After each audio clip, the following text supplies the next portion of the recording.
Bien, hola.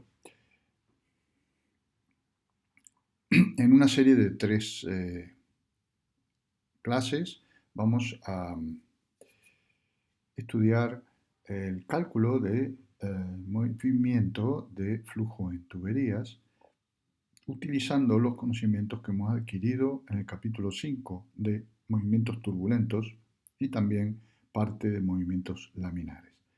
Eh, por lo tanto, en este capítulo, que es corto, van a ser tres partes. eh, Vamos a principalmente ordenar y unir los diferentes resultados que hemos obtenido en el capítulo anterior. Bien, entonces para empezar vamos a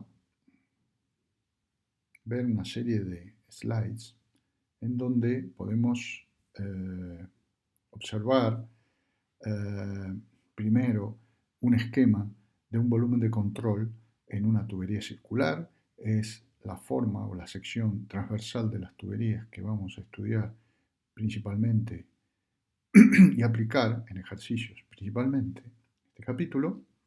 Eh, Digo pues, vamos a estudiar hasta dónde el análisis integral que ya hemos visto y usado en capítulos anteriores, hasta dónde da de sí en el sentido de los resultados que podemos obtener mediante la forma más simple de análisis. Luego vamos a ver algunos detalles más que se obtienen a partir del análisis diferencial en el caso de movimientos laminares, pero digamos que esos pasos intermedios van a ser secundarios, lo más importante va a ser el resultado que obtengamos. Bien, bueno, dicho esto, vamos a observar, vamos a observar este esquema.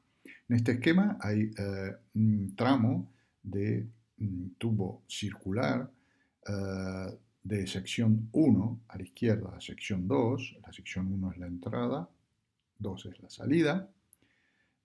Y en este volumen de control del fluido contenido en este tramo 1-2 del tubo circular, están representadas las distintas variables que utilizamos inmediatamente en el análisis por volumen. Así tenemos aquí y aquí representados como tau W, lo que hemos definido en clases anteriores como tensiones de pared que se oponen al movimiento, que es en el eje X, coincidente con el eje de la tubería, de izquierda a derecha. Así pues, estas tensiones tau actúan en las paredes laterales del cilindro representado. ¿Qué más tenemos? Pues está representado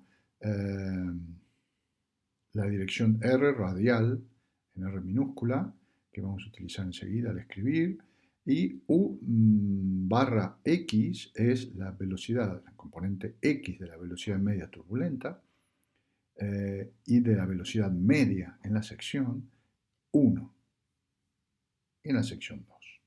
Será la misma, dado que vamos a asumir un movimiento completamente desarrollado. ¿Qué más? La dirección Z es la vertical y la longitud del tubo es delta L, de 1 a 2. Por lo tanto, la longitud horizontal del tubo es delta L coseno de phi, donde phi es el ángulo que indica, aquí lo tenemos a la derecha, la inclinación del tubo respecto del horizontal. Así, esto se puede observar que estamos considerando un tubo inclinado, dado que en la generalidad, en los casos prácticos, es lo que ocurre. Es decir, debido a cuestiones constructivas o de necesidad topográfica o de necesidades de un determinado instalación hidráulica, necesitamos o debemos considerar casi siempre que el tubo puede estar su eje inclinado. R mayúscula es finalmente el radio del tubo. Bien, entonces pues si ahora nosotros nos basamos en este esquema y en estas variables, vamos a escribir en primer lugar las fuerzas que intervienen en este problema, en el volumen de control, actuantes en el volumen de control, y luego el principio de conservación de, el principio de conservación de cantidad de movimiento. Entonces, en primer lugar, tenemos, como vemos aquí, la presión ejercida en la sección 1 y en la sección 2, ¿eh? um, de área pi r cuadrado, vamos a tener delta P por pi r cuadrado de la fuerza resultante, donde delta P es P1 menos P2. P1, presión actuante en esta cara, P2, actuante en esta. Dado que el eje es positivo de izquierda a derecha, la fuerza P1 se considera positiva y la fuerza 2 negativa. Es así como estamos escribiendo aquí delta P, es decir, P1 menos P2. Bien, la segunda es la fuerza de gravedad, dado que vamos a considerar el eje principal del movimiento X, vamos a considerar la componente de X del peso de este volumen de fluido que está contenido dentro del cilindro. Así que será el volumen del cilindro multiplicado por, por el, como tenemos aquí, el seno de teta, es decir, que nos va a dar la componente en esta dirección del peso actuante en el centro de gravedad. Vamos pues de nuevo a este dibujo, a esta transparencia, y tenemos pues pi r cuadrado delta L es el volumen del cilindro multiplicado por gamma, que es ρ por g, nos da su peso, y seno de teta nos da la componente en x. Finalmente la fricción será, considerando por los comentarios que vimos en el capítulo anterior, la tensión tangencial cortante, la tensión cortante en la pared constante de 1 a 2 para que haya para un movimiento desarrollado. Por lo tanto, vamos a tener tau por la sección lateral del cilindro, nos va a dar la fuerza resultante de fricción. Esa fuerza resultante de fricción, por lo tanto, es tau, como digo, por la superficie lateral del cilindro, que es 2pi r por delta d. Finalmente, juntemos toda la fuerza y igualamos a 0. Observar que, aunque ya lo hemos repetido en distintos momentos en temas anteriores, para que haya un movimiento desarrollado, es decir, que el perfil de velocidades en 1 sea igual al perfil de velocidades en 2, por lo tanto, el flujo de cantidad de movimiento, las diferencias de flujo 0, debe haber equilibrio de fuerzas. Eso lo hemos demostrado en el capítulo anterior. Así que la suma de fuerzas es igual a 0. Acumulemos aquí, sumemos aquí las fuerzas que hemos citado. Esto es muy sencillo. Presión, primera, más peso, menos la tensión tangencial que supone el movimiento, es negativa en el sentido de las X, igual a 0. Luego podemos reemplazar fácilmente delta L seno por delta Z si observamos este esquema. Delta L seno es delta L por seno, es la componente en la dirección X, por lo tanto es, como he puesto aquí, delta Z. Observa aquí, esto es coseno, esto es seno. Ok, reemplazando nos queda esta expresión mucho más simple, nos queda observar que el pi aparece en todos los términos y se elimina, y el r cuadrado queda r cuadrado queda r, y aquí se elimina con este r. Así que si esto lo reescribimos en la línea final, tenemos delta p, dividiendo todo por g rho, tenemos delta p partido de gamma, que es g rho, gamma, el peso específico es rho por g. Así que en este término me queda esto dividido rho g dividido r cuadrado, esto dividido r cuadrado me queda, y dividido rho g me queda pi, y dividido pi me queda delta L seno, que es delta Z, y finalmente esto que lo hemos pasado a la derecha del igual, como positivo, me va a quedar esta expresión de aquí, 2 por tau, y pi, dividiendo esto por pi r cuadrado, me queda el r dividiendo y gamma.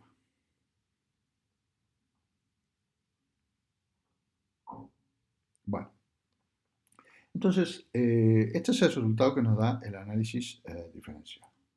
Ahora nos quedaría por el análisis integral para el caso de cantidad de movimiento. Nos quedaría considerar a ver qué resultado nos puede dar el incluir la ecuación de energía en el análisis. Vamos a ello.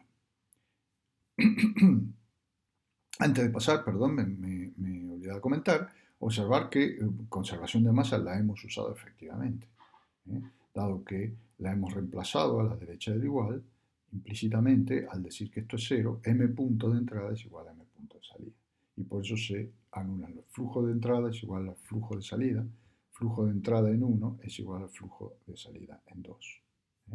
Tanto la velocidad media aquí es igual a esta, como obviamente el caudal es igual a este y el flujo de masa es el mismo. Así que primer resultado lo tenemos aquí. Ahora volveremos a ello. Vamos pues a energía. A energía que tenemos, que la energía disponible a la izquierda del igual en 1 es igual a la energía disponible en 2 más las pérdidas de energía entre 1 y 2, que lo hemos llamado en metros como HF. Observar que aquí hemos puesto alfa 1 y alfa 2 como los factores de corrección de energía cinética en la sección 1 y en la sección 2, producto de lo que ya analizamos al estudiar conservación de energía. Para terminar, como el movimiento es desarrollado, U1 media es igual a U2 media y alfa 1 es igual a alfa 2, dado que, repito, como hemos dicho varias veces, el perfil de velocidades aquí es igual al perfil de velocidades aquí y por lo tanto este término que contiene la energía cinética resultado de integral en la sección 1 es igual al resultado de integral en la sección 2.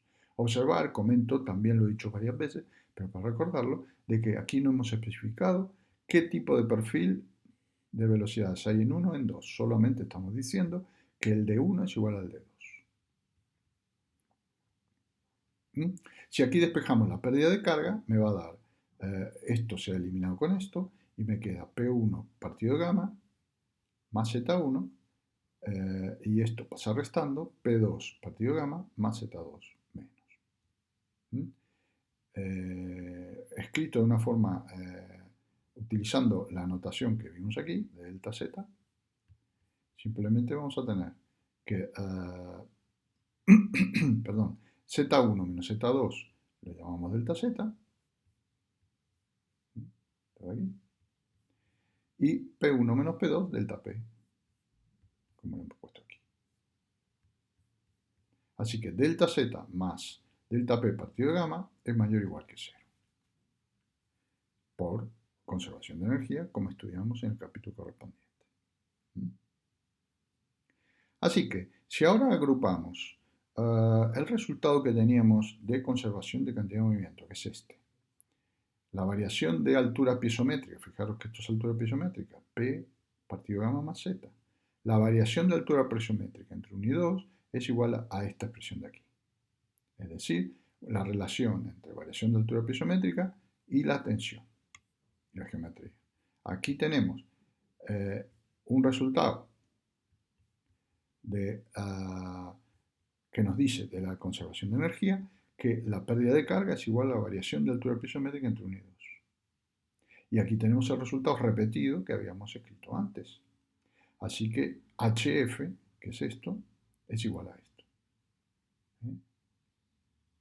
Vamos a escribir esto en la pizarra para reservarlo y tener presente que este resultado es de análisis diferencial en el tubo y por lo tanto no depende del régimen, ni si es turbulento, si es laminar, se cumple siempre que el movimiento sea completamente desarrollado. Así que vamos a escribirlo para reservarlo. Entonces pues tenemos aquí que HF, pérdida de carga, es igual a la tensión tau W por 2 delta L, lo tenemos así presente escrito en la pizarra, partido de gamma R, siendo R el radio del tubo. Esto, además, si queréis, podemos poner, para tenerlo presente, que es igual a la variación de altura piezométrica entre entrada y salida. Acordaros que cuando hablábamos de la altura piezométrica en clases atrás, mencionábamos que es la variable más importante que la presión por separado, dado que, como he dicho al principio de la clase, la variación de cota del tubo es también importante, aunque en general los tubos en las instalaciones van a ser inclinados, van a tener una pendiente. Volviendo entonces a nuestro resultado, esto que acabo de escribir me lo he reservado, que es este. Y además, observar algo, que no voy a desarrollarlo porque no es necesario si prestamos un poco de atención a lo que hemos escrito aquí.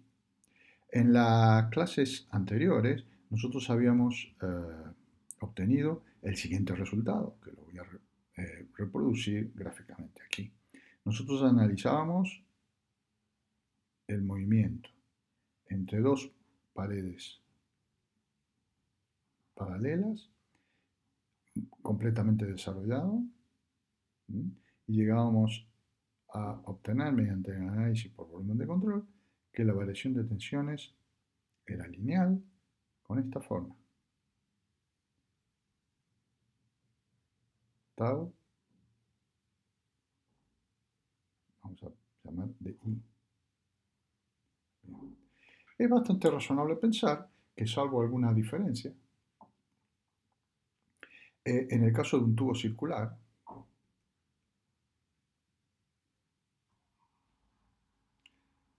donde si representamos ese tubo circular en forma longitudinal, igual que este, haciendo un corte, y este es su eje, la variación de tensiones de una pared a la otra podrá tener alguna variación en el resultado analítico de cómo escribirla, pero parece razonable pensar que su variación también va a ser lineal. Tau ahora de R. Bien, esto se puede deducir fácilmente si observamos, o se puede concluir fácilmente si observamos el resultado que hemos obtenido.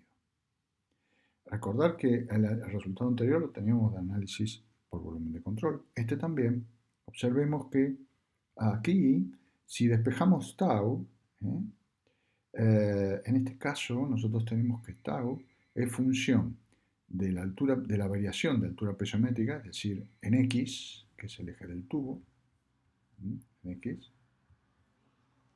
y por lo tanto, esto, si llevamos al límite, con delta L tendiendo a 0, esto va a ser la derivada de P partido de gamma más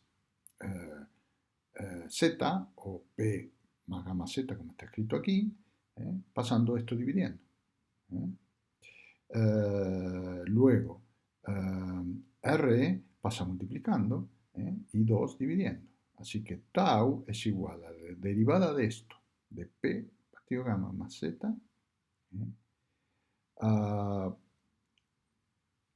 respecto de X por R medios. Bien. Vamos a... voy a escribir el paso intermedio para que nos quede más claro. Aquí mismo. Es decir, si yo despejo tau de la expresión anterior, vamos a ponerlo, digamos, auxiliar, aquí a un costado, en la pizarra. Si yo despejo tau de la expresión anterior, sin hacer ninguna otra operación, va a ser gamma, tau en la pared, fijaros que está escrito, así que esto es el radio, por R, partido de 2 por delta P, partido de gamma, más delta Z, dividido por 2 delta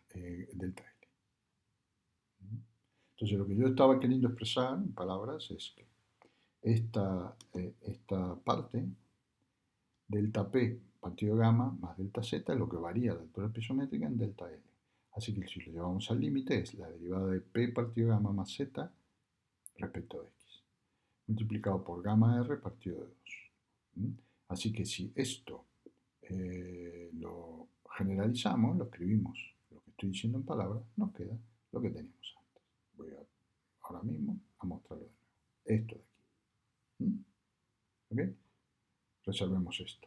Pero lo importante es que hemos vuelto a demostrar que la ley de tensiones es lineal, en este caso para un tubo circular. Tener en cuenta pues que la única diferencia en la fórmula es que ahora en lugar de aparece este 2, a diferencia del caso anterior, que aparecía I en la ley. Bien, el análisis diferencial es algo que voy a ir yo muy rápido. Solamente quiero mostraros el resultado final. Si hacemos el análisis diferencial para este problema, considerando una ley parabólica para las velocidades, que es el caso laminar, estas son las ecuaciones de continuidad y de cantidad de movimiento para el caso laminar, obtenemos obviamente el mismo resultado que antes, es decir, que la tensión es lineal ahora en el radio, esto de aquí, y la tensión en la pared, esto de aquí. Este resultado de aquí es este mismo. Los detalles para que el que lo desee lo tienen los apuntes, esto está extraído de los apuntes. Y ahora, si nosotros consideramos la solución laminar, acordaros en la clase pasada que dijimos que la tensión se dividía en dos partes. Una, la tensión viscosa media más la turbulenta. En el caso laminar, la turbulenta desaparece y solamente tenemos la tensión viscosa media. La única diferencia aquí de lo que vimos en la clase pasada es que ahora es R la variable en lugar de ser I. Así que si igualamos el resultado de tensión con la definición de la tensión viscosa media que vimos ayer, observar que inmediatamente podemos despejar U en la dirección X, velocidad media, e integrar. Entonces, si esto es lineal, la función lineal de la tensión es la derivada de U respecto de R, es fácil observar que U es una parábola de segundo grado, que es la solución laminar. Voy a repetir. Si nosotros igualamos la función lineal que tenemos aquí de la tensión a la definición de tensión viscosa que vimos en la clase pasada, que era esta de la derecha, despejamos U e integramos y nos va a dar U. Ese caso será el laminar, no el turbulento, dado que esta es la tensión solamente de la componente viscosa. U de X, pues, en función de R, integrando, me va a dar esta solución parábola de segundo grado donde C es la constante.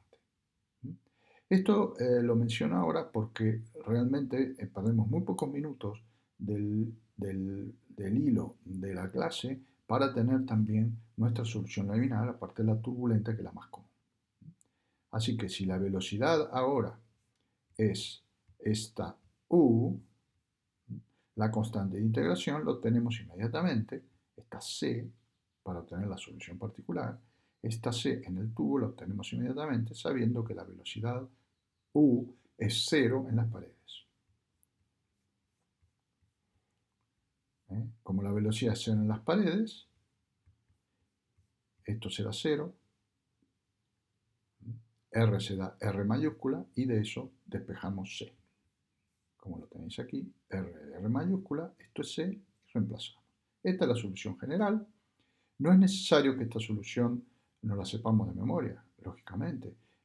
Sí es muy importante que recordemos que la solución laminar es, así como la solución que obtuvimos en las clases anteriores para el problema turbulento era una parábola, para la solución laminar es una parábola, era un logaritmo, para la solución laminar la solución es una parábola de segundo grado, que es esta de aquí. Voy a hacer un pequeño esquema, digamos como para que lo tengamos en la pizarra. Laminar, y estas son las paredes del tubo, este es su eje. La solución laminar es una parábola de segundo grado que tiene esta forma. La velocidad U laminar es igual a U, como vimos en la clase pasada, y la velocidad U media en el tubo será el resultado de calcular la U media de esta ley, que es una parábola de segundo grado. Observar que aquí y aquí en las paredes U es 0. ¿Okay? Entonces, como perdemos un poco tiempo, como siempre digo, en analizar el caso laminar, no, es útil que tengamos la solución completa, tanto laminar como turbulenta. Así que para terminar, vamos a hacer un par de operaciones y acabamos con esta primera parte de las tres que forman tuberías. Bien, observar es casi esto un ejercicio. Si nosotros tenemos aquí la ley analítica de la velocidad, ¿eh? Enseguida podemos obtener la velocidad máxima, que será para r igual a 0. Esta de aquí. Esa velocidad máxima será simplemente reemplazar, y la velocidad máxima para r igual a 0 es esta expresión de aquí. Para r 0, este paréntesis queda r cuadrado. El caudal, pues resultado de integrar, como ya sabemos, esta ley de velocidades, esta de aquí. Integramos la ley de velocidades en la sección circular, y nos da esta expresión de aquí. En función, ambas, del gradiente de altura pisométrica. Por último, la velocidad media será el caudal partido a la sección. O sea, esto de aquí, partido de pi r cuadrado, nos da esta expresión. Observar que si comparamos esta expresión de aquí con la velocidad máxima de aquí, la velocidad media es la mitad. Hay un 8 y aquí un 4, lo demás es lo mismo. Así que esta velocidad media, fijaos que ahora tiene la barrita, en mayúscula barrita, es la mitad de la velocidad máxima. Cosa que no ocurre en los logaritmos que nos dan la solución turbulenta. Para terminar, dado que da la sensación a estas alturas ya de que estamos obteniendo un montón de resultados sin ordenarlos, sí quiero resumir lo que hemos visto. En primer lugar, esta última expresión que tenemos aquí es una especie de demostración de organización del procedimiento que estamos siguiendo. Estos cálculos aquí, está bien, son interesantes y útiles, pero lo que nos interesa al final es conseguir relacionar la velocidad media, aquí indicada con U mayúscula barra, con la tensión. ¿Por qué? Porque nosotros, conociendo la velocidad media, por ejemplo, calculándola como el caudal partido del área, aquí, si conocemos el caudal y la sección del tubo, conocemos la velocidad media, nos interesa pues vincular la tensión con la velocidad media, es decir, vincular los esfuerzos que se traducen en fuerza de fricción con la velocidad media. Ya veremos cómo en la próxima clase esto lo vamos a reorganizar de tal manera que vamos a tener para todo, tanto laminar como turbulento, un resultado que a efectos prácticos va a permitirnos un procedimiento, una rutina de cálculo bastante sencilla. Entonces, recordemos como resumen, como decía, primero, este resultado, que es el que hemos puesto en la pizarra, y este resultado, que es para el caso laminar, que también lo voy a reproducir. Voy a poner aquí y lo vamos a guardar. Para el caso laminar, la relación era esta que tenemos aquí, 8 mu u partido de esto. Tau, la pared, tensión máxima, 8 mu u